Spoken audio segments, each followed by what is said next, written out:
tempo médio para estar tocando muito bem. Tony, não existe um tempo médio, tá? Não existe um tempo médio. Tudo vai depender de duas coisas. E essas duas coisas são extremamente essenciais. Vai depender se você tem um bom método e se você é muito dedicado. Se você for só muito dedicado, você não vai conseguir evoluir estudando as coisas erradas. Não adianta você estudar todo dia pra caramba só que você focar no que não te traz resultado. Do mesmo jeito que não adianta você ter um baita método se você não botar tudo em prática. Por isso, as duas coisas são essenciais. Se você tiver esses dois alinhados, um bom método, e estudar todo santo dia, eu boto assim que pelo menos em 2 anos você vai ter uma transformação absurda. E eu falo 2 anos, o pessoal tem gente que vai achar que é muito tempo. Mas a verdade é que música é um negócio que, tipo, se você continuar estudando, você vai ter material para estudar pelos próximos 50 anos, facilmente. Sempre tem coisa para melhorar. E quando você tem uma boa bagagem, quando você estudou bastante tempo com um bom método, você acaba entendendo o que você precisa estudar, tá? Você começa a reconhecer em você mesmo quais são suas limitações e o que você deve fazer para melhorar elas. Então, se você seguir esse caminho, pensando sempre, se você seguir esse caminho de um bom método, eu acredito que em 2 anos você já vai estar tocando completamente diferente. Mas assim, se você aprender de fato a estudar, você vai ver que você vai sempre vai ter coisas novas para você estudar e provavelmente você vai ter aí uma jornada de muitos e muitos, muitos anos estudando e sempre melhorando e evoluindo, tá? Então é muito difícil falar. Agora, tinha mais uma coisa que eu ia falar, esqueci o que era. Mas assim, eu acho que você não deve se preocupar muito com essa coisa de quanto tempo leva para você conseguir melhorar, porque senão você vai ficar encanado e assim, aí você nunca vai curtir, porque você vai estar sempre pensando em quando você tocar bem. Nossa, quando eu tocar bem, quando eu tiver todas as escalas na mão, quando eu souber o que eu preciso fazer, e cara, às vezes esse quando nem chega, sendo bem sincero. Então assim, pensando dessa forma, você tem que entender que é um processo e que você tem que buscar hoje estar melhor do que ontem, tá? Então assim, se você estiver estudando todos os dias, você vai notar uma evolução constante. Claro, se você tiver um bom método, como eu falei. Então, você vai notar uma evolução diária. E isso que é importante, porque se você está evoluindo todo santo dia, imagina o resultado disso em um mês, em 2 meses, em um ano, em 2 anos, em 5 anos. Então, esse é o mindset que você tem que ter, entendeu? Isso que você tem que pensar. Não quanto tempo demora para eu tocar pra caramba, mas se eu tô melhorando a cada dia que se passa e eu tô seguindo um bom método que consegue me fazer ter resultados. Se você tiver isso e disciplina, com certeza você vai alcançar tudo que você quiser, tá? Professor, como eu acho os shapes do campo harmônico? Procurei os shapes pra guitarra e só aparece de violão. Faz os de violão mesmo, mano, mas assim, depende. Algumas coisas você tem que entender, você precisa entender o conceito. Vamos lá. Você precisa entender que o campo harmônico são sequências de acordes. E na guitarra é um instrumento, na verdade, a maioria dos instrumentos harmônicos são assim, instrumentos que fazem harmonia. Você tem muitas possibilidades de fazer cada um dos acordes. Mesmo, por exemplo, a gente vai ter algumas etapas aí de acordes, alguns níveis de dificuldades de acorde ou de sofisticado. O mais simples é uma tríade formada por 3 notas, depois vem uma tétrade, ou seja, a mesma tríade pode se tornar uma tétrade, e depois a gente pode ter acordes com dissonâncias, que é o quê? Essa tétrade com segundas, né, que seria nonas, né, com 11ª e com 13ª. Então, tudo isso a gente vai poder criar um campo harmônico só com tríades, só com tétrades ou com tétrades e dissonâncias disponíveis aí que a gente vai ter. Então, dito tudo isso, o que você precisa entender? Você precisa entender como que funcionam as formações de acorde. Né? Além de entender o campo harmônico, não adianta você buscar shapes de campo harmônico, porque você vai achar várias e várias coisas que não são o que você precisa. O que você precisa? Você precisa entender como que é formado o campo harmônico. Tem vídeo no meu canal falando, mas eu acho que você sabe formar e tem tabelas, né, se você quiser pular essa etapa. Mas assim, o que você precisa? Depois que você viu os shapes, você precisa saber montar ele tanto com tríades quanto com tétrade. E aí depois você precisa fazer um estudo mais aprofundado desses dois. Então você não vai procurar shapes do campo harmônico, você vai procurar por exemplo, KGED, que é uma matéria que vai te ajudar a montar esses shapes em vários lugares, né, aqueles acordes que você vê em vários lugares. E você vai pesquisar sobre tétrades, né, os shapes de tétrades mesmo, os tipos de acordes de tétrades que a gente tem no campo harmônico, como por exemplo, maior que sétima maior que sétima menor, menor que sétima menor, meio diminuto. são os que a gente vai achar, e você vai procurar inversões de tétrade, que também vão te ajudar. Então é isso. E aí você vai ter que sacar o quê? Aprendi o shape maior com sétima maior? Vamos supor, vamos usar de exemplo esse aqui, ó. Deixa eu mostrar pra você. Por exemplo, isso aqui é um shape maior com sétima maior, ó. Você aprendeu ele, você tem que entender que você consegue jogar ele pra frente e pra trás no seu instrumento e alcançar, por exemplo, eu quero um Ré maior com sétima maior, você vai botar a tônica a partir do Ré. Eu quero um Fá maior com sétima maior, você vai botar a tônica a partir do Fá. Então, se você souber os tipos de acorde que existem e souber pelo menos um ou dois shapes de cada um dos tipos de acordes que a gente vai ter de tríades e de tétrades, você consegue montar o campo harmônico com tranquilidade através do seu conhecimento e não só de shapes pré-estabelecidos, né? Então é isso, pesquisa sobre caged, pesquisa sobre formações de tétrade, sobre inversões de tétrade, esses shapes, e aí depois você tenta linkar com o que você aprendeu em campo harmônico, que eu acredito que você vai conseguir aí ter resultado com isso, mano. Você acha que a gente se acostuma com as cifras porque o ouvido é ruim ou é por não praticar? Você conhece alguém que tem o ouvido ruim? Vamos lá. Eu não acredito em ouvido ruim. Não, na verdade, eu acredito que não exista ouvido ruim. Eu acho que o que vai existir é o quê? A falta de estudo, de percepção e teórico. Porque assim, quando a gente. Antes da gente entender um pouco de teoria musical e antes da gente ter um estudo de percepção musical, a gente não tem como saber. A gente não tem como dar nome às coisas. Então, assim, é tipo, a gente vai estar cego, né? A gente não vai saber o que procurar. Se você pegar, por exemplo, um mecânico, às vezes, de carro, às vezes ele só pelo barulho do carro já tem uma noção do que está acontecendo. E não é porque ele ficou treinando reconhecer barulhos de carro, mas é porque ele conhece tão bem o que ele faz, ele tem tanto conhecimento, ele sabe tão bem a parte teórica do que ele faz, ele sabe o que procurar. E aí, que assim, só pelo barulho ele acabou descobrindo o que é. A música é mais ou menos a mesma história. A gente pode treinar especificamente a percepção musical? Sim, e devemos. O que é a percepção musical? É você reconhecer auditivamente coisas, como acordes, coisas como escalas, intervalos, enfim, você ouve uma coisa e você consegue dar nome a ela, mas isso só vai funcionar depois que você souber quais coisas procurar. Então, assim, não existe essa coisa de ouvido ruim. O que acontece é que, às vezes, a pessoa nunca estudou a teoria musical, então não sabe o que procurar. Não sabe o que é uma escala maior, um intervalo, um acorde maior, um acorde menor, o que é formado. Então, assim, a primeira coisa para quem quer tirar música de ouvido e não quer usar mais cifras é começar a conhecer a música. Como é que a música é construída, né? Como é que se constrói uma música? Quais são as características de uma música? É isso que você tem que procurar saber, porque aí depois que você aprender isso, fica tudo mais simples, fica tudo mais fácil de você conseguir perceber. Aprendeu? Sabe o que é um campo harmônico? Sabe o que é uma escala maior? Sabe o que é um intervalo de sexta maior, de sétima menor? Enfim, essas coisas já mais específicas. O que você faz? Você começa a treinar a perceber isso, que é a parte de percepção. Aí sim entra a parte auditiva. E aí, como você já sabe o que é mais fácil de você perceber, entendeu?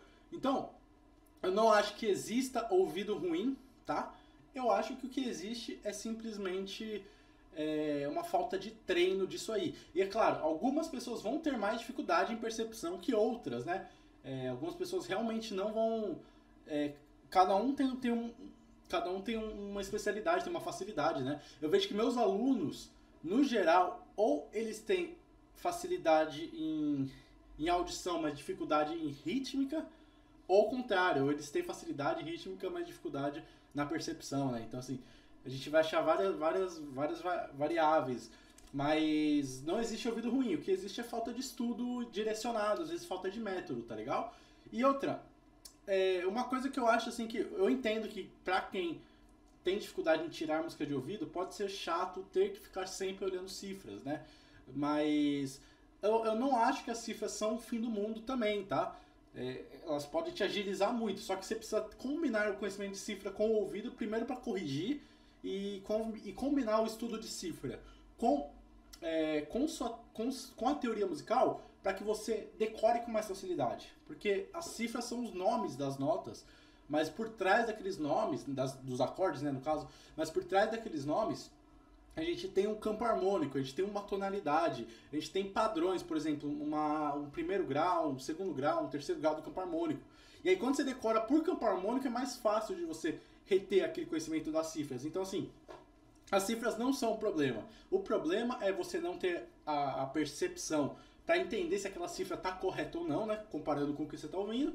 E o problema vai estar quando você não tem um estudo de teoria mais avançado para conseguir entender aquela cifra e não só decorar, né? E aí você consegue lembrar delas com mais facilidade, tá? Então, assim, estuda. Vai atrás de estudar, vai atrás de aprender, pega um bom professor, um bom método. Se você não tiver condição, se dedica o máximo que der através do YouTube, mas eu recomendo fortemente que você vá atrás de um bom curso, um bom método, um bom professor, porque isso transforma totalmente a sua forma de ver a música, tá? Ó, o Thiago falou assim pra eu falar um pouquinho sobre técnica de palheta, tá? E assim, isso pode ser bem abrangente, né? A gente vai ter alguns tipos de técnica para palheta. Eu não uso muitos deles, mas assim, a gente vai ter alguns tipos que é o quê? A gente vai ter a palhetada alternada, que é simplesmente quando a gente costuma, por exemplo, vamos tocar uma escala, uma música, um solo, alguma coisa, a gente vai tocar sempre cima, baixo, baixo, né? Ó. Tô sempre paletando para cima e para baixo, tá? Outro tipo de paletada é a paletada sweep, que a gente aproveita o sentido para fazer uma velocidade maior, utiliza mais ligados, por exemplo. Eu não uso muito, tá? Não tenho um sweep muito desenvolvido, não. Você percebe que agora eu tô só descendo e subindo. Né? Esse é um outro tipo de paletada. E a gente tem a paletada econômica, que é o quê? Sempre que possível, você aproveitar o movimento da palheta, você aproveita. Então, por exemplo, você está paletando você está paletando aqui numa corda, se você paletou para baixo por último e vai descer para a próxima corda, você aproveita o movimento. Né? Mesmo que depois você vá fazer uma paletada alternada enquanto você estiver na mesma corda, quando você for trocar de corda, você tenta aproveitar sempre que puder o movimento. São os 3 tipos mais comuns de paletada, né?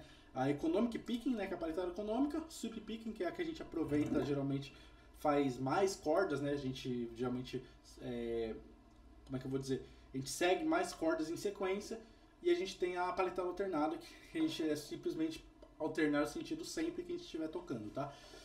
O que eu acho de cada uma delas? Assim, todas elas são válidas. O sweep é mais específico. Você não vai usar o sweep o tempo todo, provavelmente, porque algumas músicas não vão permitir isso. Agora, a econômica e a paletada, eu acho que é legal você escolher entre as duas, porque vai te ajudar no seu treino. Eu gosto da paletada. E o que eu posso dizer é, o melhor jeito de você estudar a paletada, na minha opinião, é em conjunto com matérias, tá? Você estudar a paletada em conjunto com, por exemplo, escalas, com metrônomo sempre, né? Então você optou pela paletada alternada, você vai botar um metrônomo e você vai buscar estudar em conjunto com as ferramentas que você já tem, com escala maior, escala menor, com pentatônico, o que você souber, tá? Com metrônomo. E assim, eu acho que é muito importante também outra coisa que pega muito é a postura da paletada. Eu não vou botar uma regra porque é muito pessoal. A gente vai ver pessoas paletando cada um de um jeito. Mas como eu acho, algumas coisas que eu acho essencial, assim, que você percebe é o quê? Primeiro, paletada. Sempre a gente vai estar usando muito mais o movimento aqui, ó, da mão, não é do pulso, então a gente não faz esse movimento, é mais com a mão mesmo, quase meio girando a mão, e os dedos, tá? Então isso é importante.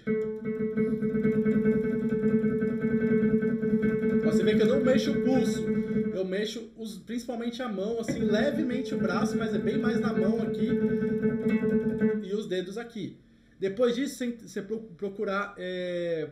Depois disso, outra coisa que é importante você prestar atenção é o caminho que você faz, ó, geralmente esse braço é legal você fazer na direção das cordas, tá? Pra não ficar muito torto, né? Geralmente é uma posição que ajuda a gente. E a terceira coisa que eu queria falar é, se você vai descer com a paleta, você tem que descer o braço junto, ó. Eu vejo muita gente que tá paletando assim, ó. Só que quando chega lá embaixo, ele tá apoiado e ele não desapoia. E aí ele vira só a mão e fica isso aqui, não consegue paletar direito. Então você precisa descer o braço junto, ó. Subiu? Quando você for subir, você sobe com o braço inteiro. Quando você for descer, você desce com o braço inteiro, né?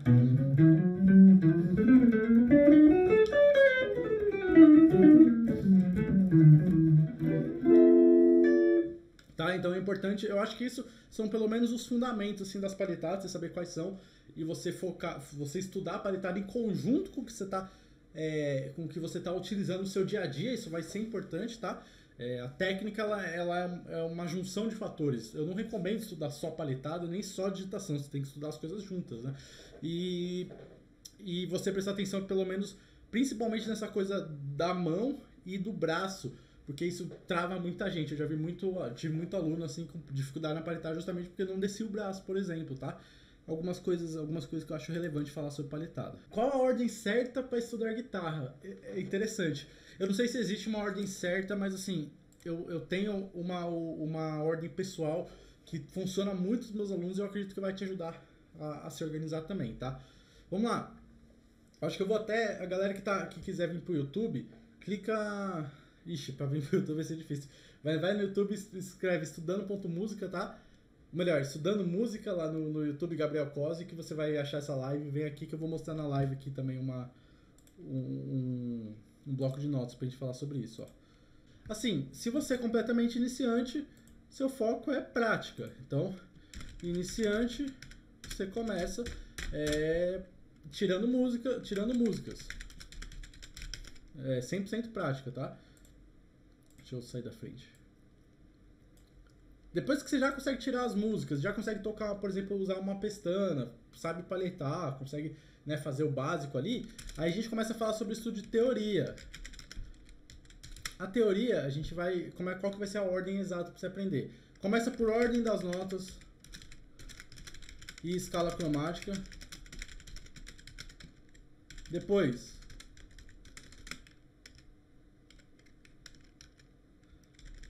de você pegar a ordem das notas e escala cromática, você começa a ver intervalos de teoria musical, tá? Sem pegar no instrumento, é literalmente se entender os conceitos, tá? Depois de intervalos, ó, vou botar um negocinho aqui. Intervalos, ordem das notas, intervalos. Depois de intervalos, o que você vai estudar? Formações de acorde, mas não são esses acordes que a gente forma no braço. É você entender na teoria como funciona uma tríade e uma tétrade, por exemplo. Formações de acordes, tríade e tétrade. Que é o quê? É literalmente as notas que compõem o acorde. A gente não ficar dependendo de só ver os desenhos, mas saber quais são as notas que a gente deve colocar. As notas que a gente deve colocar em cada um dos acordes. Beleza, senhor Santana? Tamo junto. Bora lá. Depois das formações de acorde, o que você tem que estudar? Escala maior e menor. Mas através do ciclo de quintas, tá? Marca isso aí. Ciclo de quintas, é importante isso também. Você entender como é que funciona essa parte dos sustenidos e bemóis nas escalas. Aprendeu tudo isso? Campo harmônico. Por que campo harmônico vem depois de tudo isso? Porque o campo harmônico é a junção das formações de escala, das formações de acorde com as escalas maiores e menores, tá? Então é importante. Eu começaria pelo campo harmônico maior. E antes de ir para o campo harmônico menor, eu iria para a harmonia funcional, entender as funções do campo harmônico maior, e depois o campo harmônico menor, tá? Nessa ordem de teoria. Matou isso? Ordem das notas, escala cromática, intervalos, formações de acorde, escala maior menor, campo harmônico maior, harmonia funcional, campo harmônico menor. Você entendeu isso? Aí você vai para a próxima etapa. Qual que é a próxima etapa? É pegar na prática, começar na prática. Na prática, eu diria para você estudar isso aqui, ó. Todos os shapes da escala maior, todos os shapes da escala menor, todos os shapes da escala menor harmônica. E Caged e shapes de tétrades, tá? Se você aprender tudo isso, escala maior, escala menor harmônica, Caged e tétrades, você já consegue fazer sua primeira improvisação. Então, em seguida, eu estudaria improvisação com o maior foco que eu pudesse. Legal? Então, resumindo aqui, ó, o que eu acho que você deveria fazer, qual que é a ordem correta, assim, na minha opinião, para você estudar guitarra. Comece, se você nunca tocou guitarra, comece aprendendo músicas, tá? Músicas específicas aí que te agradem, que você gosta. Depois você vai para estudar teoria musical, e aí você começa a aprender a ordem das notas, escala cromática, intervalos, formações de acorde, escala maior menor, campo harmônico maior, harmonia funcional e campo harmônico menor. Depois, quando você for para a prática, você aprende os shapes da escala maior, escala menor, menor harmônica, caged, que são acordes, tá? E tétrades, que são acordes também. Para quê? Para você conseguir saber criar, tocar o campo harmônico e tocar as escalas. E aí depois você estuda a improvisação, tá? Eu acho que esse é um bom caminho aí para você dar início aí aos estudos da guitarra. Eu acho que para mim é o ideal, né? Poderia sugerir um cronograma de treino técnico? Fala, Edu. Cara, pra mim, na minha opinião, o melhor cronograma que você faz de treino técnico é você escolher coisas que você de fato vai utilizar no seu dia a dia, tá? Então, o que é realmente de fato utilizar no seu dia a dia? Eu tô falando de, por exemplo, escalas que você vai improvisar, você vai utilizar para improvisar, arpejos que você pode utilizar para improvisar, ou até mesmo músicas rápidas que você gostaria de alcançar a velocidade. Como é que você vai fazer o seu estudo diário? Simples, ó. Você vai pegar um metrônomo, vou digitar um metrônomo aqui, ó. E aí, o que você vai fazer? A gente vai ter 3 principais divisões, assim, pelo menos das mais simples que a gente vai utilizar para estudar com o metrônomo. Seria o quê? A gente vai tocar uma nota por tempo, 2 notas por tempo e 4 notas por tempo, tá? Então, por exemplo, botei o metrônomo aqui, ó. Não sei se está dando para ouvir, mas eu botei o metrônomo e uma nota por tempo seria o quê? A gente faz isso aqui, ó. 1, 2, 3, 4. Pá, pá, pá, pá. É junto com o metrônomo. 2 notas por tempo seria o quê? A gente tocar 2 notas a cada batida do metrônomo. Tá, tá, tá, tá, tá, tá, tá, tá. E 4 notas por tempo seria 4 notas por cada batida do metrônomo. Taca, taca, taca, taca, taca, taca, taca, taca, taca, taca, taca, taca. Legal? Assimilou isso, então como é que vai ser seu estudo? O grande lance pra gente aumentar a nossa técnica no nosso instrumento é a gente estudar diariamente e no nosso limite, tá? Como assim? Quer dizer que a gente precisa todos os dias estar tocando o mais próximo do nosso limite possível, do mais rápido que a gente consegue, se o objetivo for velocidade. Então, o que você vai fazer? Você vai pegar a sua guitarra, vai pegar alguma escala, alguma coisa que você usa na prática, sem exercício repetitivo que você não usa, a gente está focando em coisas que você realmente vai utilizar. Você vai botar o metrônomo, vou botar aqui, ó, por exemplo, 150 eu coloquei, mas pode começar no 100, tá? E aí você vai tocar, vai começar tocando uma nota por tempo, tá? 1, 2, 3, 4.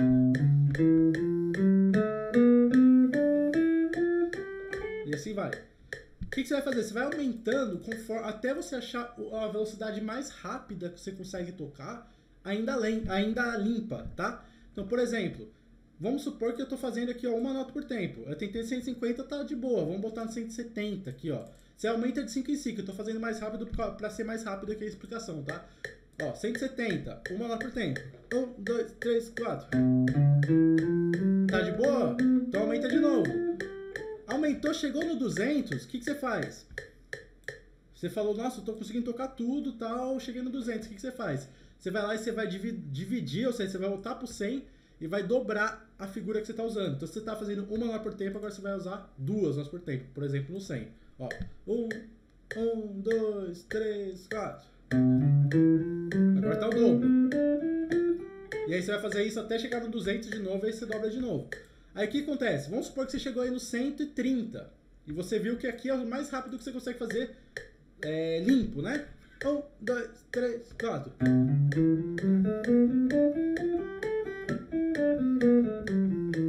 Pô, legal, esse andamento eu consigo fazer rápido. Mais rápido que isso eu começo a me bananar. Beleza. O que você vai fazer? Você vai aumentar 5. Ou seja, você vai treinar no 135, por exemplo, nesse exemplo. E aí o que você vai fazer? Você vai estudar nesse andamento que agora é seu limite, ou seja, o mais rápido que você consegue, você vai sentir uma dificuldade. Porque se o 130 era o seu limite limpo, você está querendo estudar ainda um pouquinho acima do seu limite. Então, ou você vai ficar muito cansado, não vai conseguir, logo você vai começar a errar, ou você vai sentir que está um pouquinho mais sujo, mas não tem problema, você vai insistir nisso.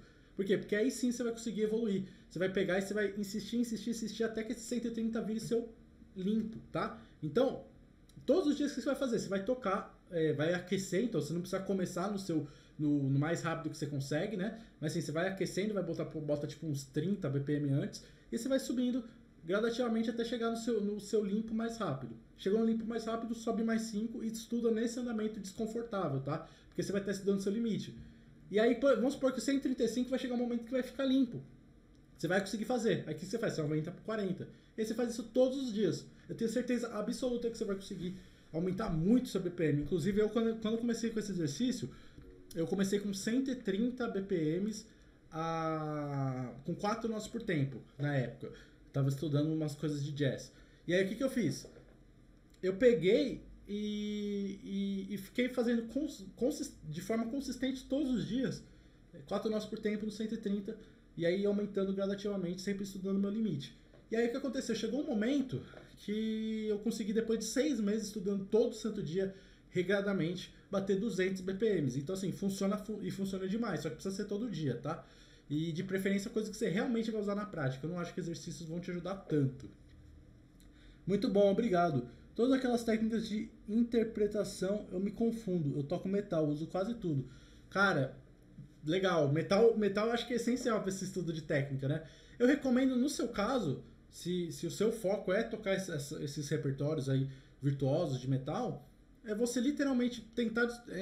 você precisa ter um conhecimento relativo aí de rítmica, né? Mas tentar colocar no metrônomo as músicas que você gosta e ir aumentando gradativamente do jeito que eu te falei. E mesmo que você chegue no andamento, vamos supor que uma música é super rápida, tem 4 notas por tempo no 150 BPM. É rápido pra caramba. Mesmo que você chegue no andamento mais rápido daquela música, você pode continuar aumentando para ficar mais rápido do que aquela música e você conseguir tocar ela com sobra, né? E consequentemente melhorar sua técnica ao decorrer disso, né? Técnica é isso, é estudo diário e, né, você tem que ser consistente mesmo. Inclusive, na pandemia, a minha maior dificuldade foi técnica, justamente pela falta do estudo diário e da consistência, porque, claro que eu estudo diário, eu estudo bastante todos os dias, mas assim, na pandemia foi uma época que eu estava mais desmotivado, porque pré-pandemia eu tocava muito na noite, constantemente, então eu estava sempre estudando muito técnica, e mesmo quando eu não estudava, eu tinha algo muito que me exigia muita técnica, né? Então eu estava sempre com a técnica em dia. Na pandemia, já que eu não tocava, eu não me sentia tão obrigado a tocar técnica em dia, e também se eu não fosse sentar para estudar em alguns dias, eu não precisava pegar na guitarra, então isso também atrapalhou um pouquinho. Então, assim, se você quer ter uma técnica boa, você precisa dessa disciplina diária, né? Agora o resto, cara, é fazer. E assim, funciona para tudo, essa metodologia que eu te passei. Você quer melhorar seu sweep picking? Faz dessa forma também. Você quer melhorar seu hammer-on, seu pull-off? Faz dessa forma também. Tá sempre medindo, né? Porque é um ditado que a gente fala. Quem consegue medir, consegue melhorar, né? Coisas que a gente consegue medir, a gente consegue melhorar. Então, eu sempre busco dessa forma, né? Regrado, assim, pensando. E se você for mais organizado, você pode até botar numa planilha, dividir por dias, e aí todo dia você anotar quanto que você chegou, né? É interessante também. Galera que tá aqui no Instagram, manda umas dúvidas aí pra gente. Tenho o maior prazer de responder. Todas aquelas... Mas é na divisão que eu me confundo. Quanto tempo estudar pull-off, hammer-on, sweep, tudo... Não tem jeito, assim. Eu acho que... tipo assim... Quando a gente vai estudar muitas coisas é complicado. Quando a gente vai fazer essas divisões. Só que, principalmente... Mas assim, se é um estudo específico de técnica, eu acho que você pode fazer aqueles tipos de divisões, por exemplo, meia hora de cada coisa, por exemplo, né? Agora, eu acho que é importante você entender que as melhores coisas vão funcionar quando tiver... as melhores coisas vão funcionar quando tiverem diariamente. Então, assim, você tem duas escolhas. Ou você estuda uma coisa incansavelmente e... para você ter uma folga, depois você vai para outra, você estuda um pouquinho de tudo todos os dias, que é o que eu prefiro, né? Então, se fosse você, estudava um pouquinho de cada coisa todos os dias, nem que fosse só 15 minutos de cada um. Vai fazer diferença, e vai fazer mais diferença do que se você ficar separando, né? Mas assim, se você tiver pouco tempo, escolhe as 3 piores. O que tiver pior, você melhora e aí você vai balanceando, né? Supor que você tá com uma paletada alternada legal, tem rolado bem, só que toda vez que rola o seu sweep, não tá rolando bem, então você dá prioridade porque tá ruim. Ou pull-off, hammer-on, mas assim, se você pegar 1 hora por dia e separar 4 assuntos e estudar 15 minutos cada um deles, eu acho que já vai ficar legal, já dá pra você ter um bom retorno, assim. Até porque técnica é um negócio que vai sempre chega um momento que estressa. E estressa no sentido de, tipo, não adianta você estudar mais, que não vai te fazer aumentar mais. É igual academia. Chega um momento na academia que não adianta você continuar treinando o mesmo músculo, porque ele precisa descansar, tá? E assim, técnica é pura musculação mesmo, né? Então, eu acho que você pensa nisso, pensa em pegar 3, 4 aí técnicas, de repente as que estão piores, estuda todos os dias, mas estuda menos, estuda pouquinho cada uma, porque porque vai ser bem mais efetivo do que às vezes você pegar uma só e estudar 1 hora, 2 horas a mesma técnica, né? Pensa bastante nisso. Mas é complicado mesmo, total. Tem muita técnica, tem muita coisa. Inclusive eu mesmo tenho muita coisa que eu gostaria de estudar, que eu sinto que eu precisava melhorar. Mas é difícil você fazer a divisão do tempo. Você tem que acabar, às vezes, escolhendo. Ou o que tá pior, às vezes, o que tá melhor, né? Você tem que potencializar, né? Mas é esse tipo de escolha que faz a diferença. O que eu vou estudar todos os dias, né? O que é colcheia e semicolcheia e como usar, né? Então, a gente vai ter na música as rítmicas. O que são as rítmicas? É a forma, é a quantidade de notas, assim, que a gente... Ou melhor, é a disposição que a gente coloca as notas relacionadas com o metrônomo.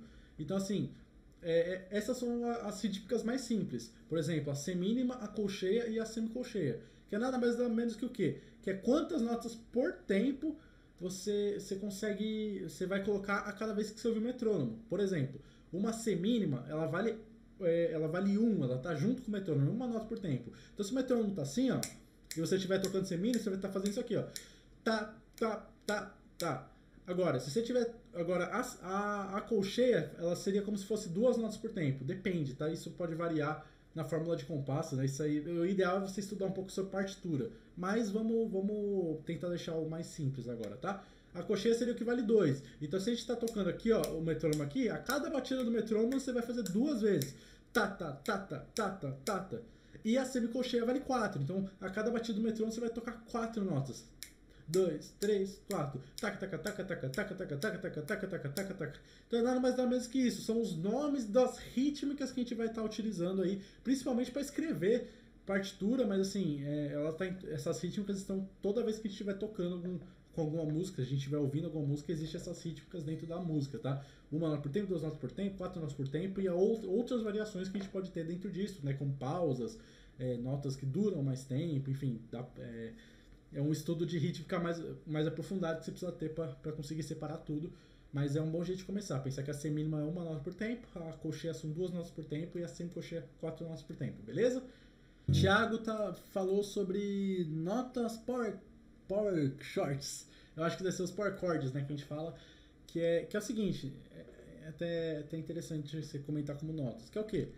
A gente tem, principalmente dentro do rock and roll, acho que é o principal, a gente tem uma coisa que a gente chama de power chords, que é o quê? Seria como se fosse, na tradução literal é acordes do poder, mas assim, é como se fosse um quase acorde, na verdade é como se fosse uma nota potente, uma nota potencializada. Como assim? Geralmente, para a gente ter um acorde, de fato, para a gente considerar um acorde, o mais comum é que a gente encontre um acorde que tenha 3 notas, tônica, terça e quinta, né? Ou seja, a gente vai juntar essas 3 notas em algumas formas aqui do braço, e a gente vai ter um acorde, geralmente acordes maiores ou menores. O power chord, ele é formado só por tônica e quinta, né? Que tem essa sonoridade tipo assim, ó. Se a gente tivesse tônica, terça e quinta, a gente teria algo desse gênero aqui, ó. Deixa eu achar um jeito aqui. Ou terça menor, né? Que o power chord a gente não tem essa terça, então a gente não ouve se é um acorde maior, se é um acorde menor. A gente simplesmente ouve quase como se fosse uma nota mesmo forte. Por que isso acontece? A gente tem uma coisa na música chamada série harmônica, que como é que funciona? Toda vez que a gente toca uma nota, toquei aqui, toquei aqui, toquei aqui, essa mesma nota a gente ouve não só ela, como várias outras notas bem mais agudas e bem baixinhas, que a gente quase não percebe, né, ouvindo a ouvido nu, entre aspas, né? Mas assim, a gente quase não percebe essas notas porque elas são muito baixas, mas elas existem, é o que a gente chama de série harmônica. Cada nota que a gente toca gera outras notas. E aí, se a gente for ver as notas que são geradas quando a gente toca, as primeiras, pelo menos, a gente vai tocar, por exemplo, toquei essa nota aqui, a primeira nota que vai ser gerada é uma oitava, que seria a mesma nota um pouquinho mais aguda, e depois uma quinta. Tá? E aí o que acontece? O power chord é nada mais nada menos que a gente fazer uma tônica, quinta e oitava, que são exatamente as notas que acontecem quando a gente tem essa série harmônica. Então, o que eu quero dizer com isso? Quero dizer que quando a gente está tocando uma nota sozinha, a gente já tem nela quase como se fosse um power chord. A gente só não ouve, mas fisicamente ela tá lá, essas outras notas. E o power chord, ele tem essa coisa de deixar uma nota forte, por quê? Porque é como se a gente botasse para ouvir mesmo essas primeiras notas aí da série harmônica. Então não chega a ser um acorde porque não tem a terça pra gente saber se é um acorde maior, se é um acorde menor.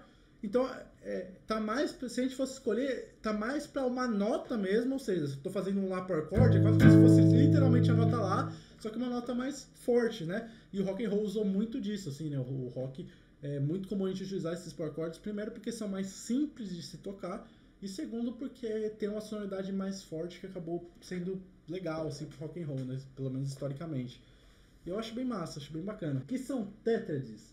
Ela possui outra forma de fazer. Vamos lá. Na música a gente vai ter dois tipos de acordes. As tríades e as tétrades, tá legal? Como é que isso funciona?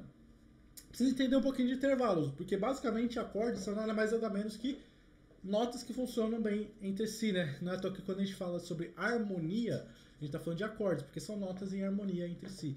E aí, geralmente esses acordes são formados por distâncias, ou seja, distâncias entre notas que funcionam bem. E essas distâncias a gente mede em intervalos. O que são intervalos? Para quem ainda não conhece muito bem, é basicamente essas coisas como segunda maior, segunda menor, terça menor, que é como se fosse uma unidade de medida aí que a gente tem dentro da música que mede distâncias. E aí, as tríades são os acordes maiores e menores, por exemplo, né? Quando a gente tem um Dó maior, significa que no acorde de 3 notas, tríade, que a gente tem tônica, terça e quinta. Beleza? São acordes mais simples, tá? A gente vai ter as principais tipos de tríade é maior e menor, mas existem outras duas também, como diminuta e aumentada, tá? Mas assim, maior e menor são as que a gente mais vai usar. E aí, o que são as tétrades? É nada mais nada menos que a gente adicionar uma sétima a essas tríades. E a sétima pode ser maior ou menor. Então, com isso, a gente vai ter acordes como, por exemplo, acorde maior, ou seja, por exemplo, Dó maior, só que com sétima maior. Ou Dó maior com sétima menor. Dó menor com sétima menor. Dó menor com sétima maior. Dó diminuto com a sétima menor, que seria o Dó meio diminuto, né, por exemplo. Então, assim, a gente vai ter essas combinações aí de tríades com uma sétima que gera o que a gente chama de tétrades, acorde de 4 notas. E isso muda bastante, porque, por exemplo, uma tríade, Dó maior, ó, a gente só tem 3 notas. Quando a gente bota a sétima nele, ele fica muito mais sofisticado, ó. Por exemplo, Dó maior com sétima maior. Ou Dó maior com sétima menor. Legal? Então, assim, qual que é a graça das tétrades? É o quê? Você pegar, por exemplo, um campo harmônico, que geralmente muita gente ensina ele em tríade, né? Dó maior, Ré menor, Mi menor, assim por diante, e colocar e aprender com e você aprender com as tétrades, tá legal? Seria simplesmente se empilhar. Você precisa entender como funciona o campo harmônico, né? Se empilhar as terças e encontrar mais uma sétima ali. E aí, aprender o campo harmônico, então todas essas músicas que você encontra aí com, por exemplo, acorde simples, né? Dó maior, Sol maior, Lá menor e Fá, né? Essa é uma progressão bem comum, né? Dó maior, Sol, Lá menor e Fá. Você pode passar a colocar a sétima você pode passar a colocar a sétima nesses acordes e aí você vai ter um resultado diferente. Por exemplo, assim, ó.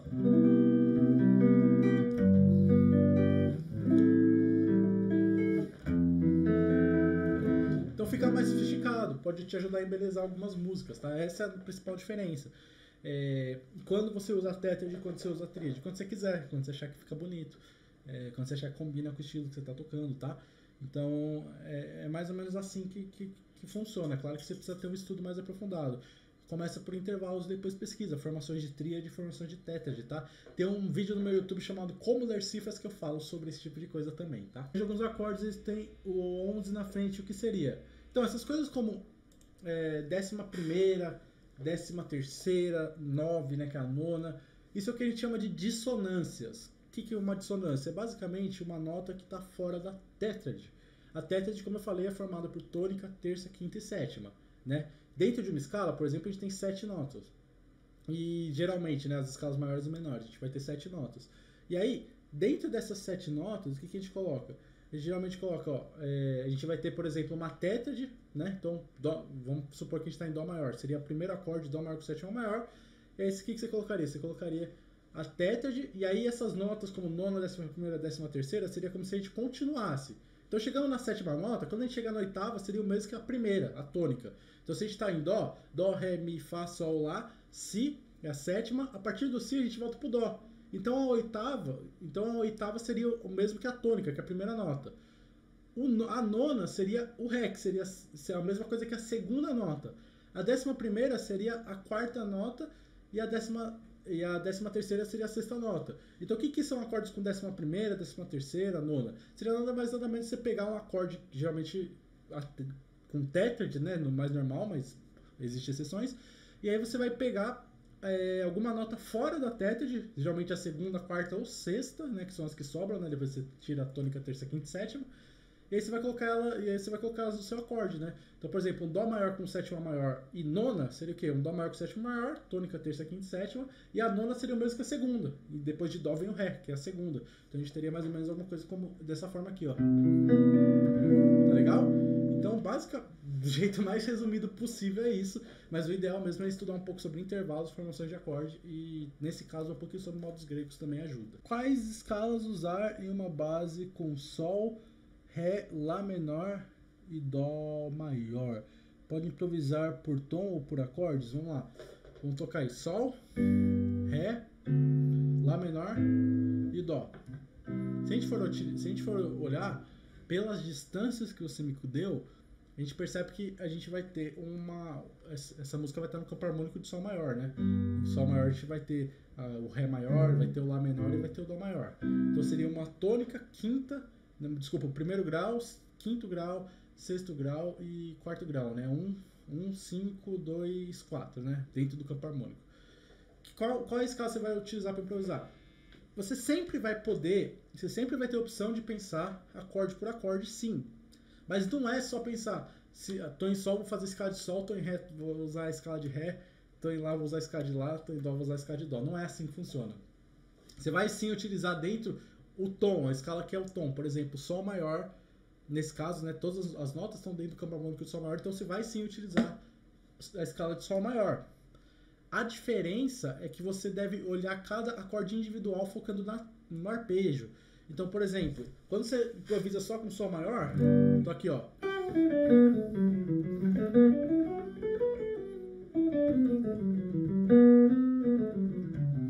Tô improvisando só com Sol maior.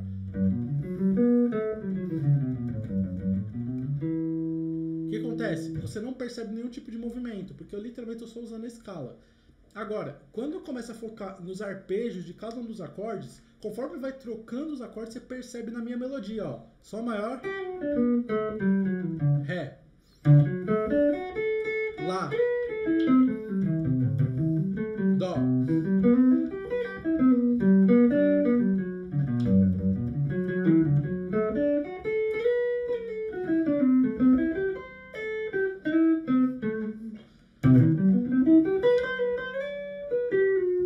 O que eu estou fazendo? Eu estou nada mais nada menos que utilizando o arpejo de cada uma dessas notas, de cada um desses acordes, o arpejo, ou seja, tônica, terça, quinta e sétima, dentro, no caso exatamente isso, né, dentro do campo harmônico de Sol. Então, usando a escala de Sol, eu estou usando o arpejo de cada um desses acordes, e entre as notas do arpejo, né, tônica, terça, quinta e sétima, eu coloco as notas da escala de Sol maior. É tudo Sol maior, só que a diferença é que agora eu estou priorizando o arpejo de cada um desses acordes. E quando eu faço isso, eu consigo ouvir cada um dos acordes dentro da minha melodia, né? Ó. Sol, Ré. Vou fazer de novo. Ó. Sol, Ré, Lá, Dó. E Sol de novo. Então, assim, isso que é importante você ter na manga. Você entender, você focar nos arpejos na hora que você vai improvisar, tá? Você focar nos arpejos de cada um dos acordes, mesmo que todos estejam dentro de um só campo harmônico, tá legal? E aí, esse processo que eu tô falando, de você focar nos arpejos, de focar em mostrar o acorde que está acontecendo, a gente também pode chamar de modos gregos, tá legal? Técnica de dedilhado na guitarra. Eu não sou muito... Assim, eu uso dedilhados e tal, mas eu vejo... Eu não tenho nenhum método específico, assim. Pra mim, o que é mais importante é o quê? Você buscar ter uma coordenação em cada um dos dedos. Então, por exemplo, você fez um acorde... deixa eu pegar aqui. Deixa eu ver aqui. Por exemplo, fez um acorde aqui, ó. Dó maior com sétima maior, por exemplo. Você vai colocar um dedo para cada nota que você vai querer tocar, né, dentro desse acorde. Eu estou pegando as 4 cordas do meio. E aí você vai tocar cada um, você vai estudar, por exemplo, intercalar entre elas. Por exemplo, Aqui, ó, dedão, indicador, médio, anelar, médio, indicador, dedão. Tô descendo e subindo.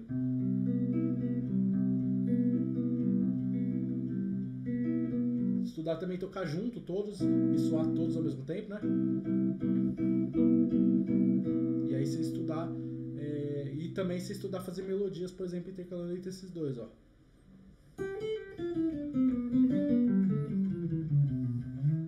Também é legal.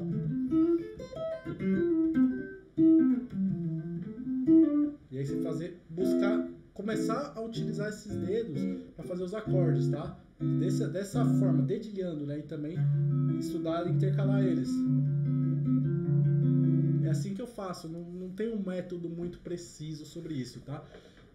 É uma coisa que, eu sei lá, eu estudei de forma muito mais intuitiva e dedilhado em si eu não uso tanto no meu dia a dia. Eu uso mais, assim, batidas que eu uso todos os dedos ao mesmo tempo. Por exemplo, isso aqui, ó, né?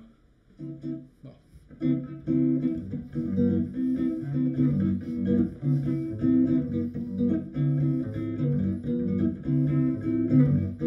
Que aí você precisa usar os dedos, né? Mas ainda assim são bem juntos, não são tão individuais quanto um próprio dedilhado, né?